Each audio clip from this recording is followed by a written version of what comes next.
미국 상원은행위원회 표결이 있던 날 조용히 공개된 숫자가 하나 있었어요. 테더, 전 세계 달러 스테이블 코인 시장의 절반 이상을 쥔 이 회사가 금을 150톤 샀다는 사실이었습니다. 한번 상상해 보세요. 금괴 하나가 12.5kg이에요. 150톤이면 12,000개입니다. 서울 광화문에서 수원역까지 한 줄로 세우면 딱 맞는 무게예요. 그 금이 단 한 회사의 손에서 단 한 번의 의사결정으로 움직인 거예요. 그것도 미국 의회 표결이 있던 바로 그날에요. 시장이 닫히기도 전이었어요. 그런데 타이밍이 묘합니다. 하필 그날 미국 의회에서는 클래리티 법안이 상원은행위원회를 통과했어요. 달러 스테이블 코인 발행을 공식적으로 합법화하는 법적 틀이 처음으로 의회 관문을 넘어선 날이었습니다.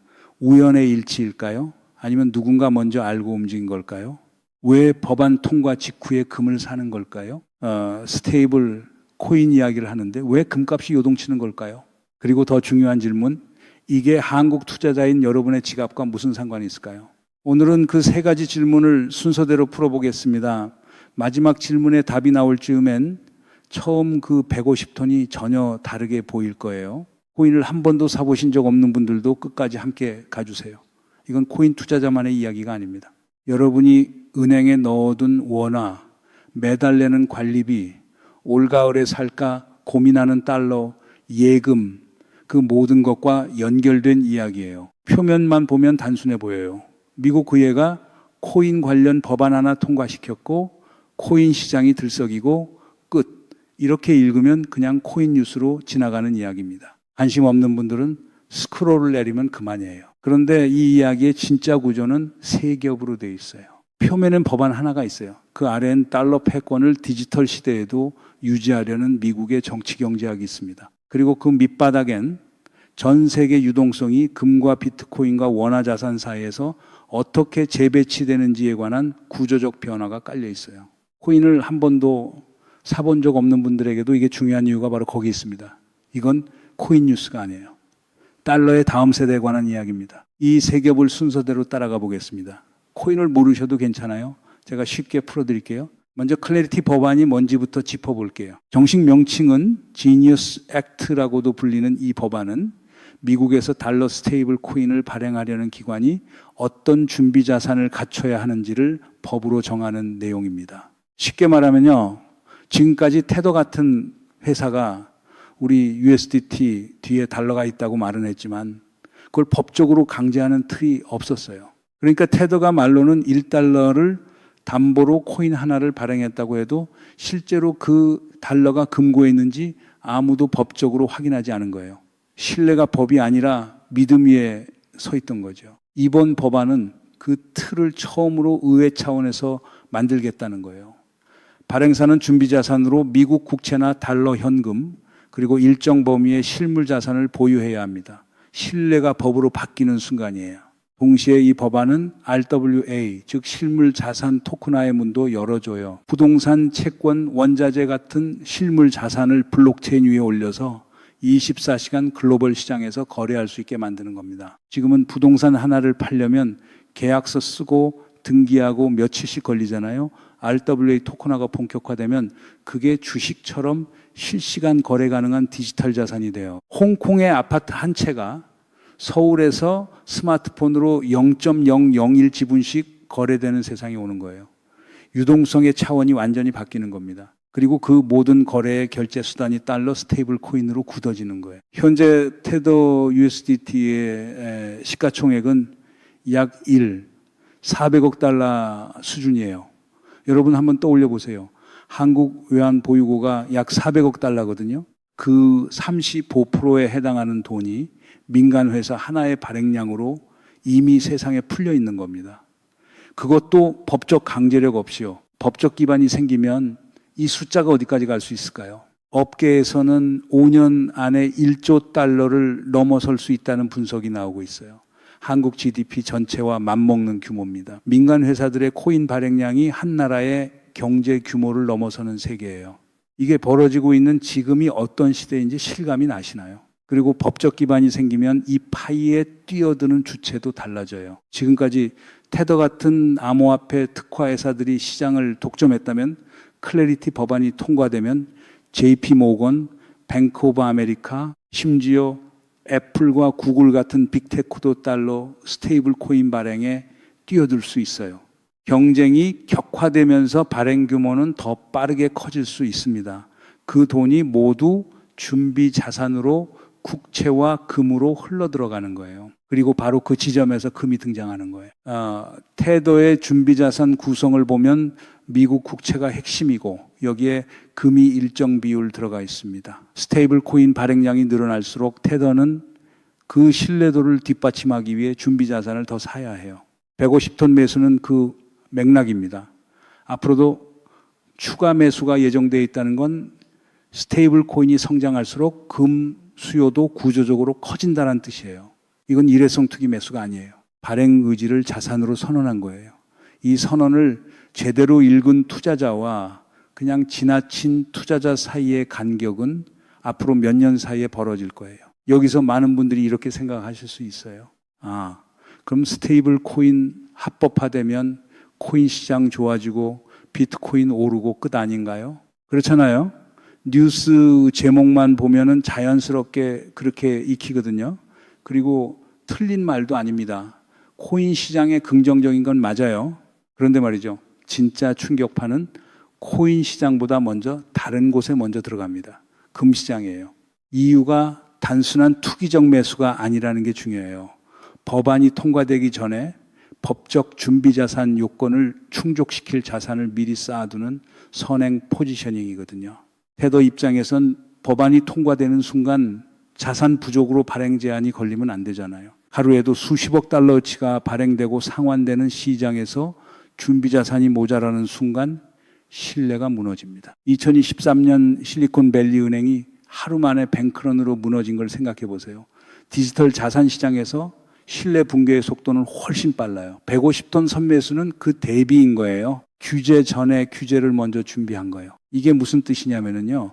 지금 금 시장에서 움직이는 돈의 일부는 암호화폐 규제의 방향에 따라 결정되고 있다는 겁니다. 두 시장이 완전히 분리된 세계에 있는 게 아니에요. 파이프라인이 연결되기 시작한 거예요. 여러분이 금 ETF를 들고 있든 비트코인을 들고 있든 아니면 그냥 달러 예금을 들고 있든 간에 이 연결고리는 이미 여러분의 자산과 맞닿아 있습니다. 자, 그러면 왜 미국은 지금 이 시점에 스테이블 코인을 양성화하는 걸까요? 여기서부터가 진짜 이상한 대목이에요. 미국이 암호화폐를 좋아해서가 아닙니다. 달러 패권을 디지털 시대에도 연장하기 위해서예요. 한번 생각해 보세요. 전 세계 사람들이 국경을 넘는 결제를 할 때 달러 스테이블 코인을 씁니다. 아르헨티나에서, 나이지리아에서, 베트남에서요. 은행 계좌 없이도 스마트폰 하나로 달러를 들고 다니는 거예요. 환전 없이, 중간 수수료 없이요. 이게 달러 수요를 어떻게 바꿀까요? 구조적으로 늘립니다. 달러 표시 스테이블 코인이 확산될수록 달러에 대한 글로벌 수요는 꺾이지 않아요. 오히려 더 깊이 전 세계 경제에 뿌리를 내리는 거예요. 1970년대 닉슨이 금 태환을 포기하면서 달러가 오히려 더 강해진 것처럼요. 그리고 그 연결고리에 다음 단계가 있어요. 테더가 USDT를 발행하면 준비자산으로 미국 국채를 삽니다. 여러분 지금도 테더는 미국 국채 보유 기준으로 세계 18위권 안에 들어요.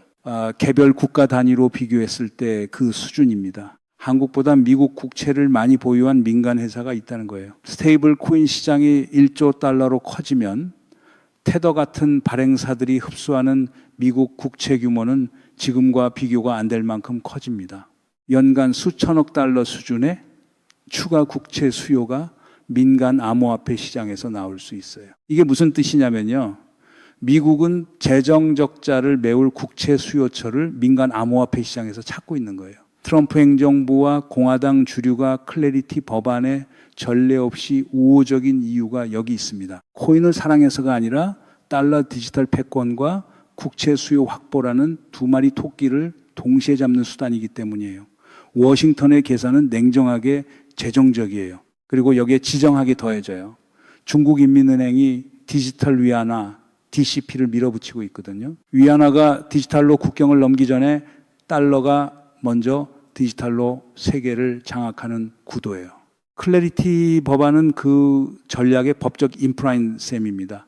워싱턴 입장에선 이건 금융정책이 아니라 지정학 전략이에요. 달러 패권을 다음 세기에도 이어가기 위한 디지털 기초공사인 거예요. 그 기초 위에 테더와 같은 민간 회사들이 세워지는 거고요. 한국은 이 구도에서 어디에 있을까요? 한국은 달러 스테이블 코인의 확산이 유리할 수도 불리할 수도 있는 복잡한 위치에 있어요. 무역 결제의 달러 의존도가 높은 나라이기 때문에 달러 결제 인프라가 싸지면 수출 기업들에게는 편의가 생겨요. 그러나 동시에 원화 금융 주권에 대한 압박은 더 커집니다. 한국은행이 이 문제를 조용히 주시하고 있는 이유가 여기 있어요. 정책 대응이 뒤처지면 원화 약세를 방어할 도구가 줄어드는 거거든요. 테더가 금을 사는 이유도 이 맥락에서 보면 명확해져요. 달러 국채만으로 준비자산을 채우면 미국 정치 리스크에 그대로 노출됩니다. 부채 한도 협상이 결렬될 때마다, 디폴트 위협이 되풀이될 때마다 준비자산 신뢰도가 흔들리거든요. 금은 어느 나라에도 속하지 않는 중립자산이에요. 한국이 1997년 외환 위기 때 금모기 운동을 했던 것 기억하시죠? 국민들이 결혼 반지를 들고 나왔잖아요. 그게 왜 그랬겠어요? 국가가 흔들릴 때도 금은 가치를 잃지 않는 마지막 닫히기 때문이에요. 테더도 그 논리를 받아들인 거예요. 디지털 달러의 시대에도 금은 신뢰의 물리적 기반이 됩니다. 근데 진짜 무서운 건요, 지금부터입니다. 달러 스테이블 코인이 전 세계로 확산되면 원화 표시 자산의 상대 매력도는 구조적으로 약해질 수 있어요. 이게 무슨 뜻이냐면요, 지금도 글로벌 달러 수요가 커지면 원달러 환율이 올라가는 압력이 생기잖아요. 달러 스테이블 코인 시장이 1조 달러 규모로 성장하면 달러 수요는 지금보다 훨씬 구조적으로 강해져요. 원화는 그 반대편에서 지속적인 약세 압력을 받을 수 있습니다. 환율이 오른다는 건 여러분의 수입 물가가 오른다는 뜻이에요. 기름값, 밀가루값, 반도체 장비 수입 비용. 한국처럼 원자재와 핵심 장비를 수입에 의존하는 경제에서 달러 강세는 기업과 가계 양쪽에 동시에 압박을 줍니다. 환율일 400원 시대가 그냥 유지되는 게 아니라 구조적으로 더 높은 레벨이 새 기준이 될 수 있다는 거예요. 2년 전일 200원대를 기억하시는 분들, 그게 다시 돌아오기 어렵다는 신호일 수 있어요. 이건 단기 충격이 아니에요.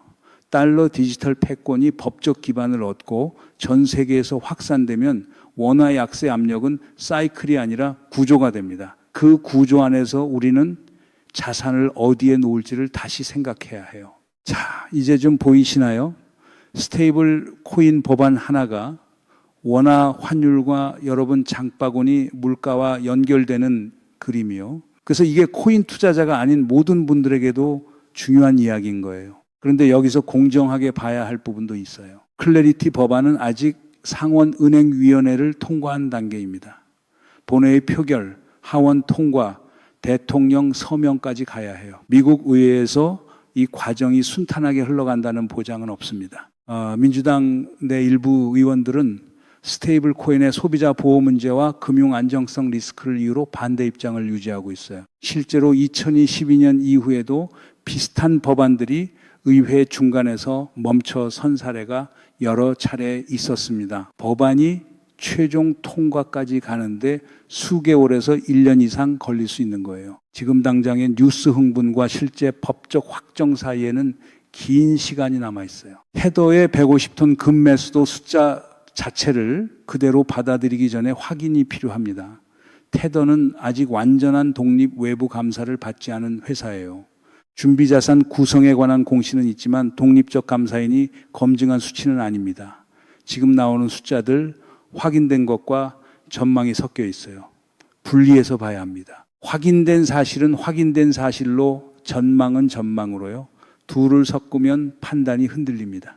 규제 확장이 오히려 역풍을 만들 가능성도 있어요. 달러 스테이블 코인이 법적 지위를 얻으면 유럽과 중국은 자국 결제 주권 보호 차원에서 역규제를 강화할 수 있어요. EU는 이미 MICA 법안으로 달러 스테이블 코인의 유럽 내 확장에 제동을 걸고 있고요.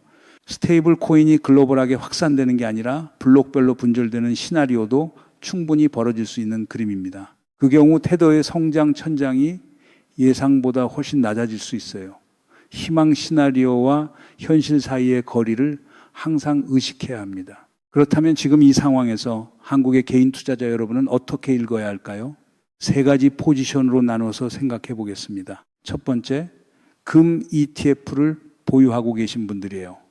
테더의 구조적 금매수 확대는 단기 수요 증가 압력이에요. 스테이블 코인 시장이 성장할수록 준비자산 수요도 따라가는 구조이기 때문에 금에 대한 상방 압력은 법안이 진전될수록 유지될 가능성이 있습니다. 그렇잖아요? 수요가 구조적으로 커지는 자산이라면 단기 변동성 속에서도 방향이 있는 거예요. 여기에 중앙은행들의 금매수 추세가 더해지면 금에 대한 복합 수요 구조는 과거보다 훨씬 두터워진 상태입니다. 단 법안 불통과 시나리오에서는 이 수요 기대가 상당 부분 사라지기 때문에 법안 진행 상황을 함께 모니터링하면서 보유 전략을 유지하는 게 합리적이에요. 두 번째, 비트코인과 이더리움 같은 주요 암호화폐를 보유하고 계신 분들입니다. 스테이블 코인 합법화는 전통 금융기관의 디지털 자산 시장 진입 장벽을 낮춰요. 연기금, 보험사, 자산운용사가 스테이블 코인 인프라를 통해 디지털 자산에 접근할 수 있게 되면 유동성이 늘어나고 기관 수요가 확대되면서 주요 암호화폐 가격에 긍정적으로 작용할 수 있어요. 파이프라인이 커지면 물이 더 흐르는 법이잖아요. 실제로 비트코인 현물 ETF 승인 이후 기관 자금이 유입되면서 시장 구조가 달라진 것처럼 스테이블 코인 법제화는 그보다 더 큰 변화의 문을 열 수 있어요. 다만 법안 통과까지 4, 5일이라는 식의 단기 타임라인은 현실과 전리가 있어요. 미국 의회 일정은 그렇게 단순하지 않습니다. 방향성은 긍정적일 수 있지만 그 방향의 단기 레버리지를 거는 건 전혀 다른 이야기예요. 세 번째, 달러 예금이나 달러 자산을 보유하고 계신 분들이에요. 이 시나리오에서는 달러 강세 구조가 지속될 가능성이 있기 때문에 원화 대비 실질 가치 상승 효과를 기대할 수 있습니다. 환율 해치 관점에서 달러 자산은 이 구도에서 불리하지 않아요. 다만 달러 강세가 한국 수입 물가를 올리는 양날의 칼이라는 점도 같이 봐야 합니다. 개인 투자자에게 유리한 환율이 동시에 기업 비용을 올리고 그게 결국 소비자 물가로 돌아오거든요. 환율로 번 돈을 물가로 돌려줘야 하는 구조예요. 자, 여기까지 한번 정리해 보겠습니다. 클래리티 법안 통과 방향이 유지된다는 전제 아래 금과 달러 자산은 구조적 수혜 가능성이 있어요. 주요 암호화폐는 중장기 유동성 확대 기대는 있지만 단기 타임라인은 불확실합니다. 그리고 원화 자산 전반은 달러 강세 구조 아래서 상대적 약세 압력을 받을 수 있어요. 포트폴리오 관점에서 하나만 짚고 넘어갈게요. 지금 이 구도에서 가장 뚜렷하게 이중 혜택을 받을 수 있는 자산은 금이에요. 스테이블 코인 성장의 준비 자산으로도 수요가 늘고 달러 강세 국면에서 인플레이션 해지 수요로도 늘거든요. 이 두 방향이 동시에 작동하는 건 과거에 잘 없었던 조합이에요. 물론 그렇다고 지금 당장 금을 사야 한다는 얘기는 아니에요. 이미 가격이 많이 오른 상태거든요. 다만 구조적으로 이 자산이 어떤 힘을 받고 있는지 이해하는 것과 이해하지 못하는 것 사이에는 큰 차이가 있습니다. 한 가지만 분명히 말씀드릴게요. 이 뉴스 하나 보고 단기 베팅을 하는 건 법안 리스크와 검증 리스크를 동시에 무시하는 거예요. 구조적 방향이 있다는 것과 그 방향이 지금 당장 실현된다는 건 완전히 다른 이야기입니다. 테더가 150톤의 금을 산 그 무게로 다시 돌아가 보겠습니다. 처음엔 그냥 투기처럼 보였어요. 코인 회사가 금을 산다, 어울리지 않는 조합처럼 느껴졌죠. 근데 지금 보면 이건 법이 만들어지기 전에 기초공사를 끝내는 움직임이었어요. 클래리티 법안이 통과되는 순간 준비 자산 요건을 충족하지 못해 발행을 멈춰야 하는 상황을 피하기 위한 조용하고 거대한 선제 대응이었습니다. 그리고 그 선제 대응이 금 시장을 흔들고 달러 수요 구조를 바꾸고 원화 자산의 상대 가치를 재편하는 파장으로 이어집니다. 달러 스테이블 코인의 법적 기반이 완성되는 과정은 암호화폐 시장만의 이야기가 아니에요. 금 시장이 흔들리고 달러 수요 구조가 바뀌고 원화 자산의 상대 가치가 재편되는 글로벌 유동성의 재배치입니다. 그리고 그 재배치의 끝에 여러분의 투자 포트폴리오가 어디에 서 있는지가 결정됩니다. 150톤짜리 선언은 단순히 금을 산 게 아니었어요. 달러 디지털 시대의 개막에 먼저 자리를 잡겠다는 선언이었습니다. 그리고 그 선언이 유효할지 아니면 의회 문턱을 못 넘고 멈출지 그 결과에 따라 금값도 비트코인도 여러분의 원화 자산도 달라집니다. 여러분이 이 뉴스를 그냥 코인 뉴스로 스크롤하고 넘겼다면 오늘 이후로는 조금 다르게 보이실 거예요. 달러의 디지털 전쟁은 이미 시작됐고 그 전장에서 여러분의 자산도 이미 한 자리를 차지하고 있습니다.